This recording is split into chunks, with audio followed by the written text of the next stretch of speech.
Assalamualaikum. Hai Kak, apa kabar hari ini? Mudah-mudahan semua dalam keadaan sehat ya. Berjumpa lagi dengan Ustazah dalam pembelajaran jarak jauh mata pelajaran sejarah kebudayaan Islam. Materi kali ini masih tentang sejarah masuknya Islam ke Indonesia. Dengan kompetensi dasar 1.1, menyadari bahwa berdakwah adalah kewajiban setiap muslim. 2.1, meneladani sikap arif bijaksana sebagai implementasi dari pemahaman mengenai sejarah masuknya Islam di Nusantara. 3.1, memahami sejarah masuknya Islam di Nusantara melalui perdagangan, sosial, dan pengajaran.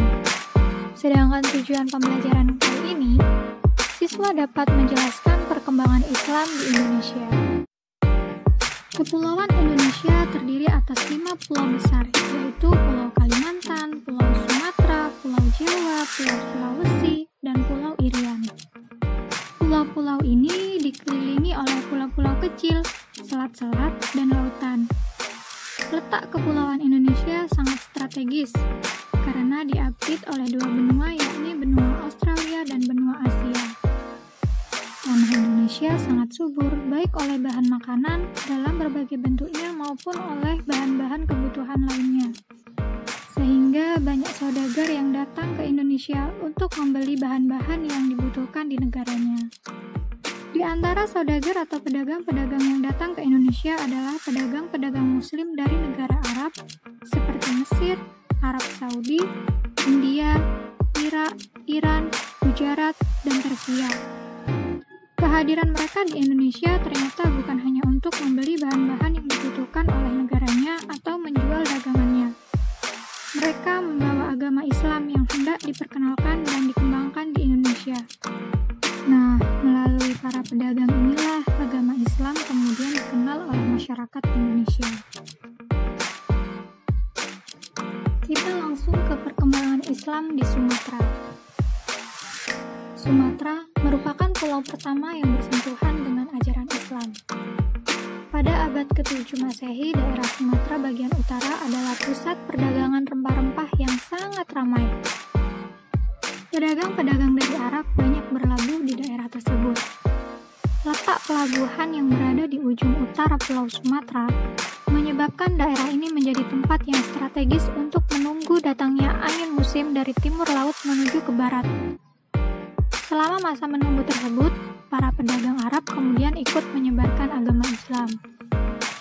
Setelah Islam berkembang, muncullah kerajaan Samudra Pasai di Sumatera, yang mana kerajaan Samudra Pasai adalah kerajaan Islam pertama di Indonesia. Kerajaan Samudra Pasai berdiri pada abad ke-13 Masehi, setelah terjadi kemunduran dari kerajaan Sriwijaya. Selain kerajaan Samudra Pasai, di Sumatera juga terdapat kerajaan Aceh. Kerajaan Aceh terletak di kota Raja Banda Aceh. Kerajaan Aceh telah menjalin hubungan dengan para pemimpin Islam di kawasan Arab sehingga dikenal dengan sebutan Serambi Mekah. Kemudian yang kedua, perkembangan Islam di Jawa. Penyebaran agama Islam di Pulau Jawa diperkirakan berasal dari Malaka. Islam masuk ke Pulau Jawa melalui pesisir utara. Bukti tertua tentang agama Islam di Jawa berasal dari batu nisan Fatimah binti Maimun di Leran, Gresik yang berangka tahun 1082 Masehi. Dari adanya bukti batu nisan tersebut, dapat disimpulkan bahwa di Gresik sudah ada kelompok muslim. Sebab, Fatimah sebagai putri bangsawan pasti tidak datang seorang diri dan meninggal di Gresik. Bisa jadi kelompok Fatimah ini berdakwah di lingkungannya. Hal ini sangat beralasan karena bagi orang muslim, dimanapun berada, ia berkewajiban mendakwahkan agama Islam. Kemudian pada abad ke-13 Masehi hingga abad-abad berikutnya banyak menyimpan bukti bahwa Islam sudah tersebar di Jawa dan tidak hanya menyentuh kalangan rakyat biasa saja. Kalangan raja pun tersentuh dengan ditemukannya nisan muslim di Trowulan yang letaknya dekat kompleks makam para bangsawan Majapahit. Dari tempat tersebut ditemukan banyaknya makam Islam kuno yang bertuliskan aksara Jawa kuno. Kemudian perkembangan Islam di Kalimantan. Penyebaran Islam di Pulau Kalimantan dapat diketahui dari Hikayat Banjar milik Kerajaan Banjar. Nah, Islamisasi di daerah ini dilatar belakangi oleh adanya kepentingan politik Kerajaan Demak dalam konflik antara Kerajaan Banjar dan Kerajaan Daha. Penyebaran agama Islam di Banjar bersifat politis dan resmi. Umumnya, proses Islamisasi dimulai dari pemimpin atau rajanya terlebih dahulu, baru kemudian masyarakat secara umum. Hal ini setelah melihat para pemimpin atau raja masuk Islam, maka rakyat beramai-ramai memeluk agama Islam. Pada tahun 1595 Masehi, Raja Temanggung memerintah Kerajaan Banjar. Namun, dalam pemerintahannya, ia menjadi pemimpin yang kejam. Sehingga, seorang pemuda bernama Pangeran Samudra yang merupakan kemenakannya, tidak menyukai tindakan pamannya yang kejam itu. Oleh karena itu, Pangeran Samudra meminta bantuan dari Kerajaan Demak. Yang mana pada waktu itu Kerajaan Demak merupakan kerajaan terbesar di Pulau Jawa. Hingga Sultan Demak bersedia membantu dengan syarat Pangeran Samudra dan seluruh pengikutnya mau masuk Islam.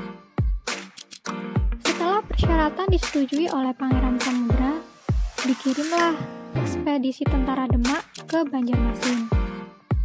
Dalam serangan itu, Pangeran Temanggung dapat dikalahkan. Nah, akhirnya Pangeran Samudra diangkat menjadi raja dan Pangeran Samudra dengan seluruh pengikutnya itu masuk Islam. Selanjutnya, perkembangan Islam di Sulawesi. Penyebaran agama Islam di Sulawesi dimulai dari Makassar, Sulawesi Selatan. Diperkirakan masuk pada abad ke-16 Masehi. Bukti bahwa agama Islam telah masuk di Sulawesi adalah adanya sebuah naskah yang disebut Lonta Bilang. Naskah ini semacam buku harian atau catatan tentang raja-raja Goa dan Talu. Islamisasi di Sulawesi Selatan dimulai dari raja-rajanya. Kemudian raja secara resmi memerintahkan rakyatnya untuk memeluk agama Islam. Kemudian perkembangan Islam di Maluku. Perkembangan agama Islam masuk ke Maluku pada abad ke-14 Masehi. Pulau-pulau penting saat itu ada di Maluku bagian utara, yakni Ternate, Tidore, Bacan, dan Jailolo. Penyebaran agama Islam di Maluku tidak dapat dipisahkan dengan adanya jalur hubungan pelayaran internasional Malaka, Jawa, Maluku. Nah, sekian dulu pemaparan materi dari Ustazah. Jika ada kekurangan, mohon dimaafkan. Dan semoga apa yang Ustazah sampaikan dapat bermanfaat. Wassalamualaikum